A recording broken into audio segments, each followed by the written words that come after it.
আসসালামু আলাইকুম রহমতুল্লাহি ওবারাকাতু। সম্মানিত দর্শকবৃন্দ, শ্রোতামণ্ডলী, যে যেখান থেকে দেখছেন সবাইকে জানাই আন্তরিক শুভেচ্ছা। আমরা এখন যে ঋতু কাটাচ্ছি এটি হচ্ছে শীতকাল।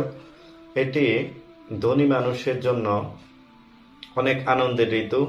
তারা এই শীতে বিভিন্ন জায়গায় ঘুরতে যায় এবং শীত মানে তাদের কাছে বিভিন্ন ধরনের পিঠার আমেজ এবং নামি দামি ব্র্যান্ডের সোয়েটার, জ্যাকেট ইত্যাদির মাধ্যমে তারা এই শীতকে বরণ করে নেয় এবং এর সৌন্দর্য ও শীতলতার মাঝে তারা হারিয়ে যায়। কিন্তু এই শীতের সৌন্দর্য, শীতলতা ও প্রকৃতির মাঝেও যে লুকিয়ে থাকে জীবনের কঠোরতম বাস্তবতা, সেটা আমাদের অনেকের চোখের আড়ালেই থেকে যায়। শীত যখন ধনী ভুক্তভোগীর কাছে আরামের ঋতু, তখনই এটি দরিদ্র, অসহায় ও ছিন্নমূল মানুষের জন্য হয়ে ওঠে আতঙ্ক, কষ্ট আর সংগ্রামের নাম। রাতের হিমেল বাতাস, কনকনে শীত, উষ্ণতার অভাব আর পোশাক ও আশ্রয়ের সংকট সব মিলিয়ে শীতার্থ মানুষের জীবন হয়ে ওঠে বাস্তবতার এক নির্মম লড়াই। এমন বাস্তব সময়ে মানবতার হাতই পারে শীতার্থদের পাশে দাঁড়িয়ে তাদের দুর্ভোগ কমাতে। তাই আজকের সমাজে সবচেয়ে বড় দায়িত্ব হলো শীতার্থের পাশে মানবতার হাত প্রসারিত করা।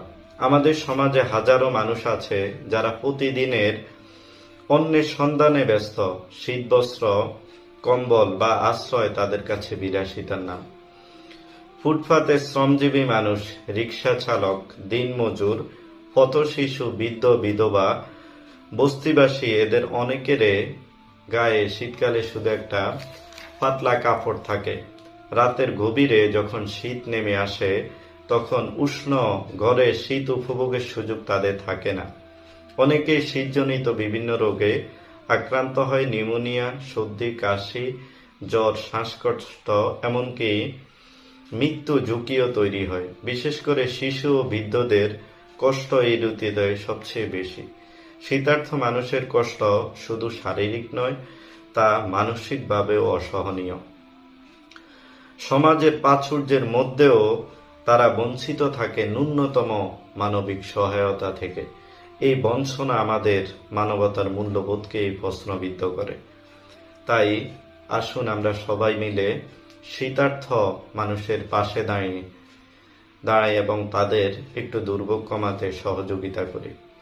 রাসূলুল্লাহ সাল্লাল্লাহু আলাইহি ওয়াসাল্লাম বলেছেন, আল্লাহি ফি আউনিল আবদি মা কানাল আবদু ফি আউনি আখি। যখন বান্দা, আল্লাহ তাআলা ওই বান্দার সহযোগিতায় থাকেন যখন বান্দা আরেক মানুষের সহযোগিতায় থাকে। এবং ইসলাম শুধু এটার নাম নয়, নামাজ, রোজা, হজ, যাকাতের মধ্যেই সীমাবদ্ধ নয়, বরং ইসলাম অন্যের মানবিকতার পাশে দাঁড়ানোকে ইসলাম উৎসাহিত করে। তাই আমরা সবাই মিলে শীতার্থ মানুষের পাশে দাঁড়াই। এবং আল্লাহ রাসূল সাল্লাল্লাহু আলাইহি ওয়াসাল্লাম বলেছেন, যে ব্যক্তি কোনো বস্ত্রহীন মানুষকে বস্ত্র দান করে, আল্লাহ তাআলা জান্নাতে তাকে সবুজ পোশাক পরাবেন। এবং যে ব্যক্তি কোনো পিপাসিত মানুষকে পানি পান করাবে, আল্লাহ তাআলা তাকে এর চেয়ে উত্তম পানি পান করাবেন। যে ব্যক্তি কোনো ক্ষুধার্ত মানুষকে খাবার দান করবে, আল্লাহ তাআলা তাকে জান্নাতের ফল খাওয়াবেন।